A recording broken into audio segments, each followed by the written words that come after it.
Coming up on Nittany Game Week. Their instincts and courage have to be off the charts. Not easy to stand between the pipes and face shots up to 100 miles per hour. We give you a graduate level course on the finer points of lacrosse. Who you are in hard times shows a lot. The baseball team is in a tough stretch of the season. What they need to do to keep momentum in their dugout. And hot dogs on a cold evening. Fans bundle up to unwrap their dollar dinners at the ballpark. It's time for Nittany Game Week.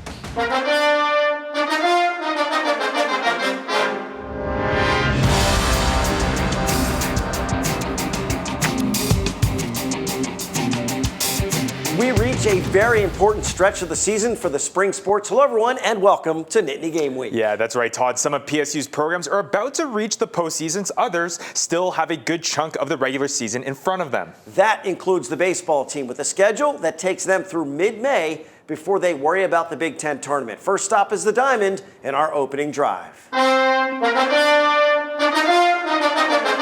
When you have over 50 games to play, a team will go through some peaks and valleys. After nabbing the first of a 3-game set with USC at home, the Nittany Lions dropped 3 consecutive games, including a poor performance against Delaware on their home field. Sometimes it's not the losing that can irritate the coach, it's the way a team falls short in a game. Coach Gambino says in these types of moments, it's time to challenge the guys and remind them of the expectations every time they take the field.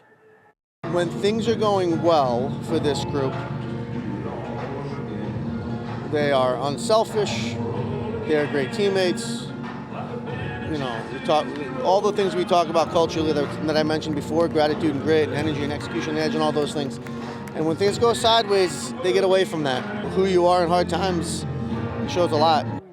The PSU is hosting Purdue for a 3-game series this weekend. More than 15 games to go in the regular season before the Big Ten tournament begins on May 19th. Now, of course, they taste better with a victory. $1 and some ketchup or mustard will do just fine on Tuesday night home games in Happy Valley. 22 wins in their first 35 games is impressive for the baseball squad, but these numbers are staggering. $5 dog nights so far, and PSU fans have already consumed 27,212 hot dogs. Even on a cold, blustery night, hot dogs bring them out to the ballpark. Almost 1,300 fans for this week's Dollar Dog Night, and they average about 2 dogs per fan. Shouldn't be a surprise in a college town. Students are always looking for affordable options for a meal. But forget looking forward to the weekends. These fans know exactly when their Nittany Lions will be at home on a Tuesday night. This is the first Tuesday I was able to get out here, but I mean, I saw there's a game. I know it's Dollar Dog Night. I love my hot dog, so I had to get out here. Dollar Dog Night is awesome because I always have something to look forward to on a Tuesday, and the weather just means the lines are shorter. $1 for a dog, what else can you ask for? You know, having the option to just come on a random Tuesday and kind of see the team play, I think it just makes the students more involved, and I think it's a great opportunity for everyone. And if you missed out and are craving a dollar dog, you can check out the Nittany Lions this Tuesday night, April 22nd at home against West Virginia.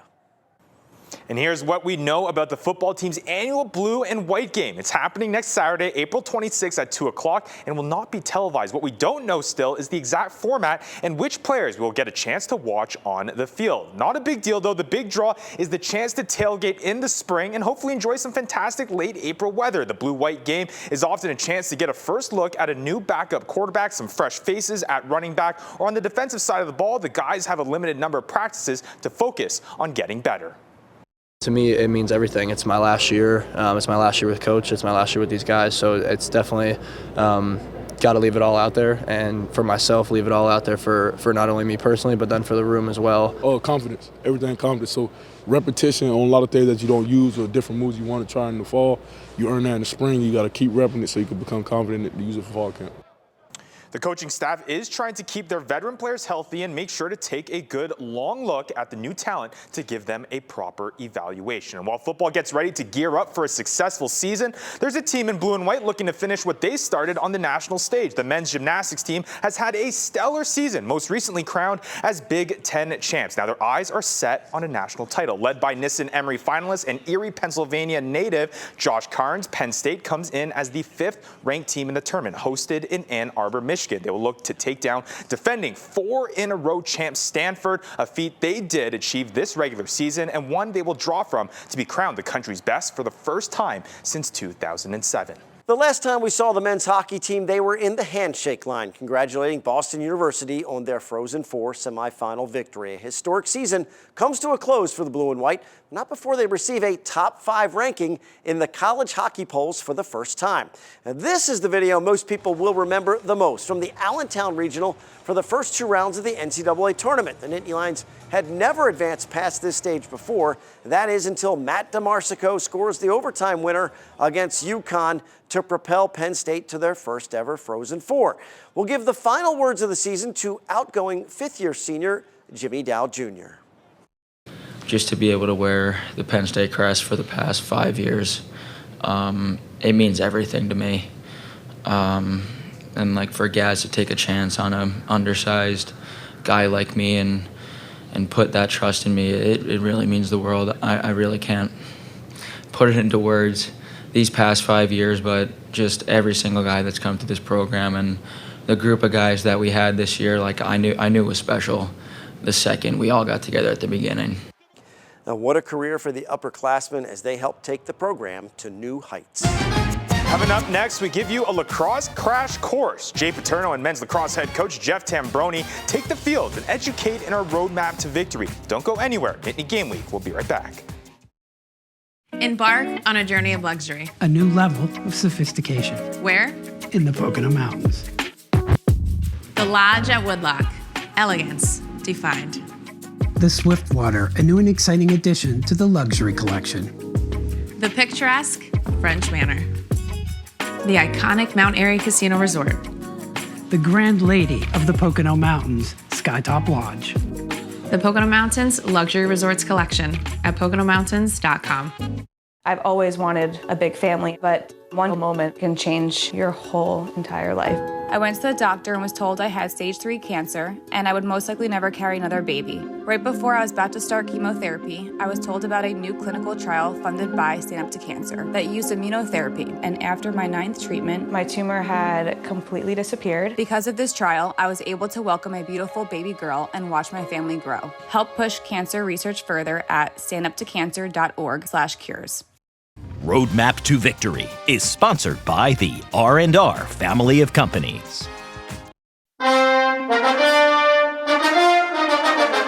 Welcome back to Nittany Game Week. We have a graduate level course for you this week in our Roadmap to Victory. Our very own Jay Paterno takes a walk across the lacrosse field with men's head coach Jeff Tambroni. Yeah, from the intricacies of the face-off to the mindset of an ideal goalie, the two talk about it all to help turn you into a lacrosse pro.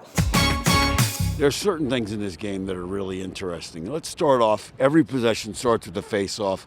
How tough is it? How important is it to win the face-off consistently? Yeah, you know, it's just one of those things in our game. It's like basketball way back in the day when they used to have a jump ball after every possession, and you know, it certainly pivots or changes the trajectory of a game based on possession. So if you have someone in here, and I would equate it to like you get a great wrestler in here that can just compete one-on-one, you know, you can start every possession with the ball in your offensive end. So he's got to be quick, he's got to be tough, he's got to be good off the ground, and then he has 2 guys on each side of him, the wing guys. So the key is after every goal or at the end of every or start of every possession, at the end of every quarter, you get 2 guys out here and you're just basically scrapping it up. So if you have a decent or an elite face-off guy in that realm, that's a huge advantage for your team. So let's be optimistic you got the face-off. So now as we get the face-off, a lot of times the guy gets a face-off is getting off the field. What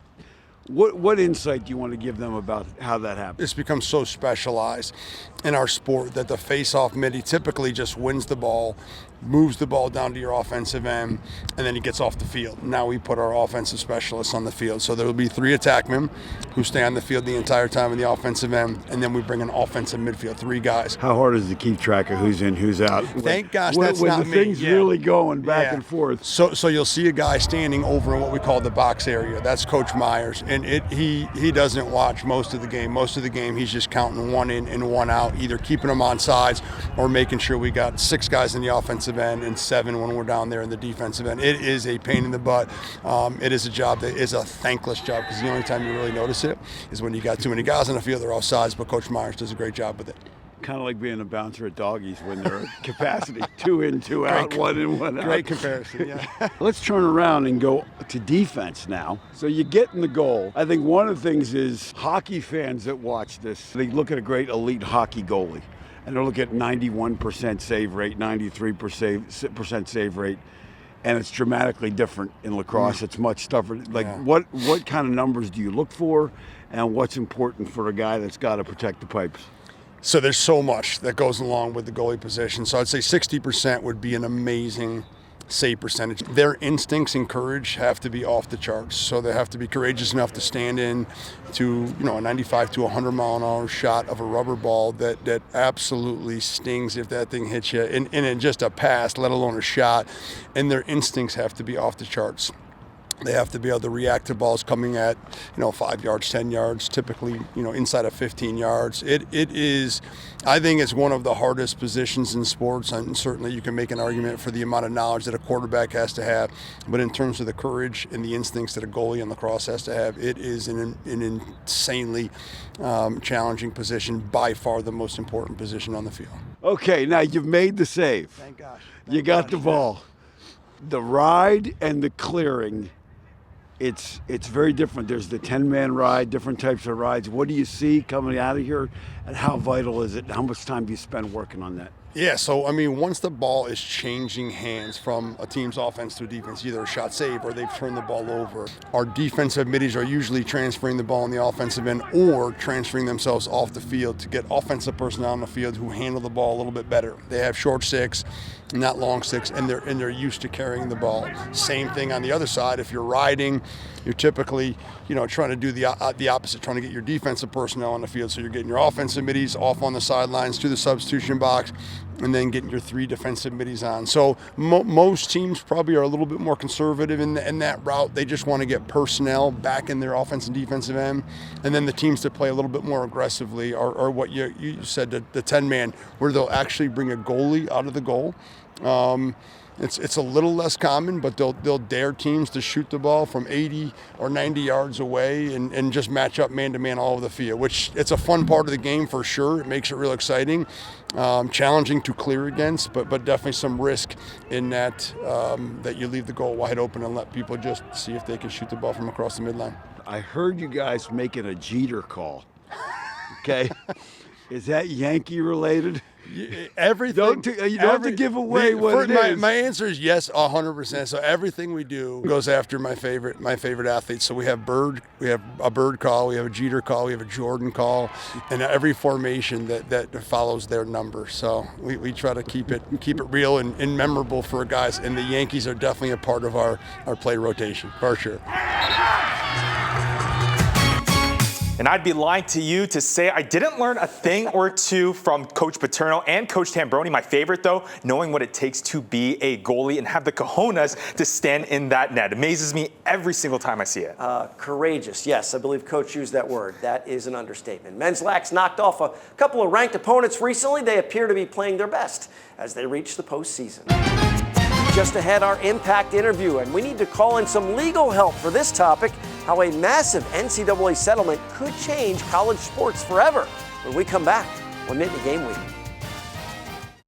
These are more than just trucks. Every shipment moved by the R&R family of companies contributes to the Excel Foundation for Autism Research and Inclusion, funding safe spaces like the Sensory Room at Penn State's Beaver Stadium, and a special event sensory trailer, and giving thousands that were unheard a voice. Now is the time to amplify non-speaking voices and drive meaningful change. These trucks are powered by purpose. This could be you celebrating as you run across the 50-yard line at Beaver Stadium. Gather your family and join Special Olympics Pennsylvania on Sunday, April 27th at the Paterno Family Beaver Stadium Run presented by Sheetz. Whether you choose to participate in the 5K or the Mount Nittany Health Family Fun Walk, every participant helps Special Olympics Pennsylvania provide free sports, health, and leadership programming to people with intellectual disabilities in your community.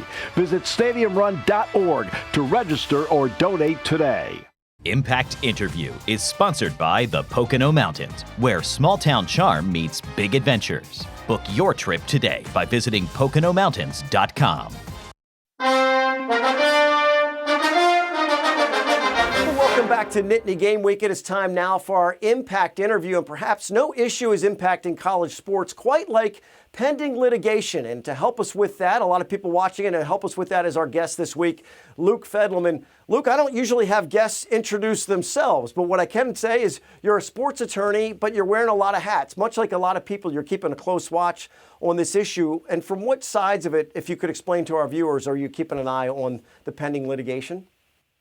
Absolutely, Todd. Thank you so much, first of all, for having me. And yeah, I really am wearing a couple hats. One, I'm a practicing attorney. I'm a non-agent sports attorney. So I lead the entertainment, sports, and media practice at Amundsen Davis Law Firm. But I also am the co-founder and managing partner of Advanced NIL, where we really focus on educating athletes all across the country as well. So in this whole context of this conversation, I get to see a lot of what's happening from a legal perspective from different views and different angles. Let's just dive right into it. We've been hearing about the House versus the NCAA, the NIL settlement, and revenue sharing for a long time. And we've talked about that timeline with hearings in April. How big is this settlement for the future of college sports? And where are we at right now with where things are at?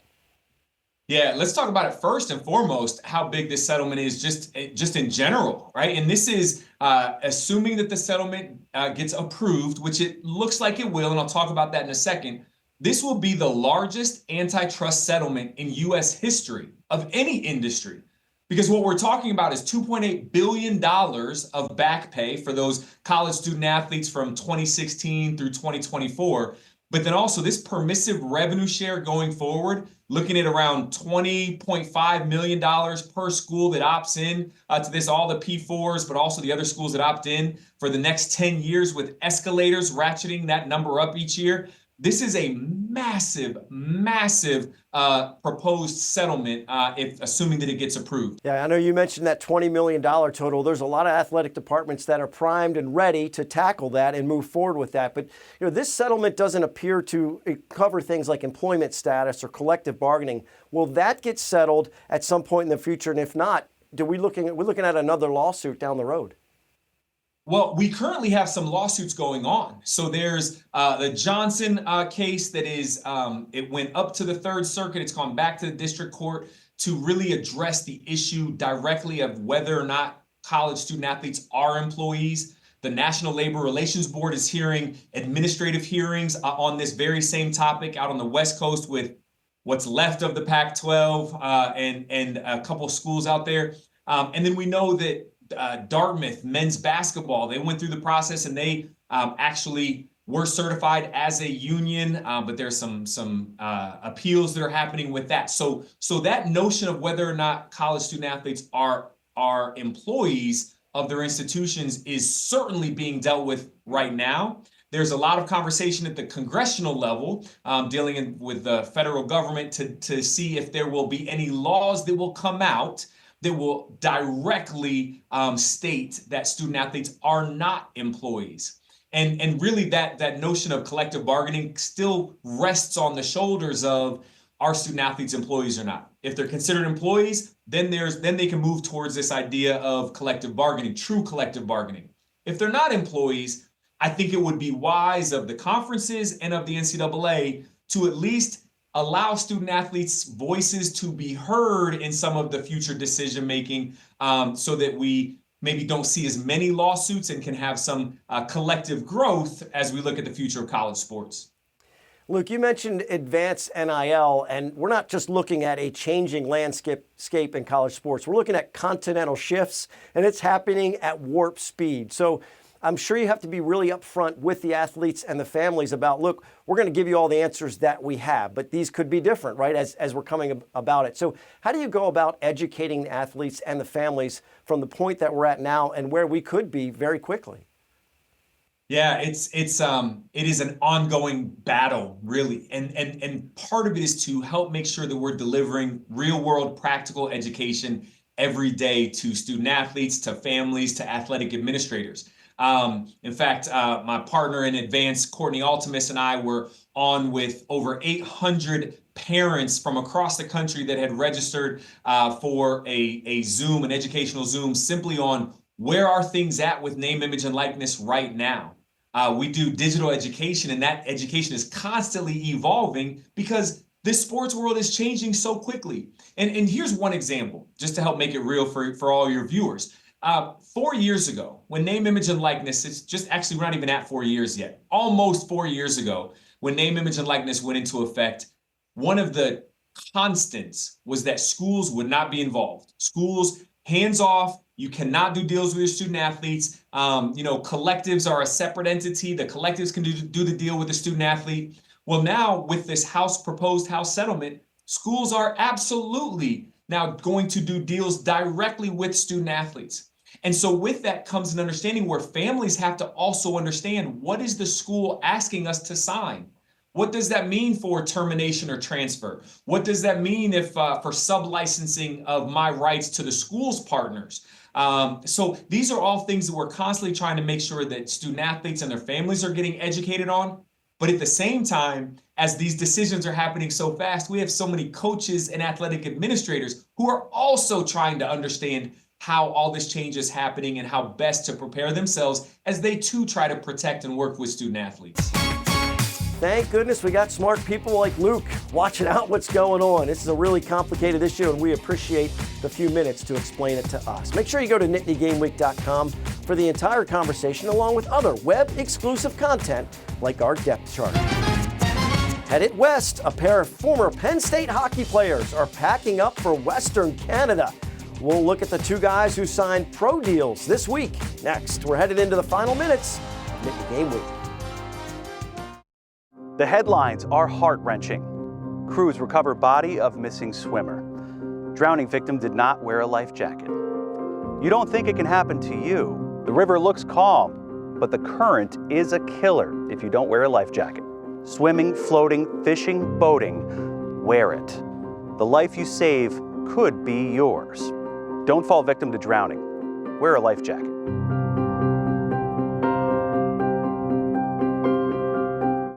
These are more than just trucks. Every shipment moved by the R&R family of companies contributes to the Excel Foundation for Autism Research and Inclusion, funding safe spaces like the Sensory Room at Penn State's Beaver Stadium, and a special event sensory trailer, and giving thousands that were unheard a voice. Now is the time to amplify non-speaking voices and drive meaningful change. These trucks are powered by purpose. The Nittany Game Week Depth Chart is brought to you by Burke & Bradley Orthopedics. Located in Pittsburgh, Burke & Bradley Orthopedics is a comprehensive sports medicine practice, providing patients with the most current and innovative approaches in diagnosis and treatment. A couple of Penn State hockey players waste no time after the season ends. They're moving up to the pros, and both of them headed to Western Canada. Goaltender Arseny Sergeyev signs his entry-level deal with the Calgary Flames. Becomes the 12th Penn Stater to sign an NHL contract. The two-year, two-way deal is worth more than $860,000. Takes effect in the 25-26 season. Sergeyev played 33 games for the Nittany Lions, led the Big Ten with 4 shutouts. And Sergeyev will be joined in Alberta in the Flames organization by Captain Simon Mack. Mack signed an amateur tryout agreement with the AHL's Wranglers for the rest of the season. Mack had one of the best seasons for a Nittany Lions blue liner this year. The defenseman had 30 points, 3 goals, and 27 assists, and was a plus 23. Mack's points tied the Penn State record for points by a D-man. He joins a Calgary club that has clinched a spot in the 2025 Calder Cup playoffs. And going pro makes those guys ineligible for the Dean's Lift, but men's basketball grad student Ace Baldwin Jr. qualifies, though. He's competing in the Portsmouth Invitational Tournament this weekend in Virginia. Baldwin wrapped his college career as the active D1 leader in steals. Big names such as Scottie Pippen and Dennis Rodman have played in this tournament. Our other honorees are all on the lacrosse field. Women's lacrosse senior Lauren Saltz and freshman Brooke Long were recognized by the Big Ten. Saltz was named midfielder of the week with a goal and assist on senior day against USC. Long was named freshman of the week, getting her first career hat trick on 4 shots in that same game. And of course, We are not just a TV show. We bring all Nittany Lions together with our depth chart at nittany-game-week.com. We're connecting businesses that support the show with our viewers. The goal is to build a team that keeps our hometowns strong. We'll be covering all things Penn State athletics all the way through late May. We're having a bunch of fun covering the blue and white. Make sure to check out nittany-game-week.com for web-exclusive content. Still have over a month of shows to go. Make sure you check out past episodes on our website and submit some pride picks. For Ryan and the entire Nittany Game Week crew, I'm Todd Sadowski. Thanks so much for watching. We'll see you next time.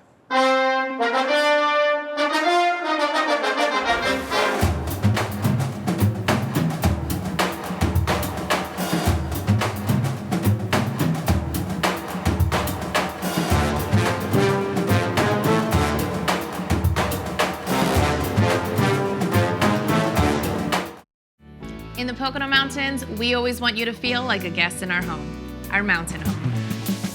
Our 4 diamond homes. You can dream. Relax, we'll do it all for you. Do it your own way. Choose a vacation rental home. Our water parks are a splash of world class. We don't have to clean all these rooms, right? The Pocono Mountains, where you're treated like a guest in all our mountain homes. Visit PoconoMountains.com.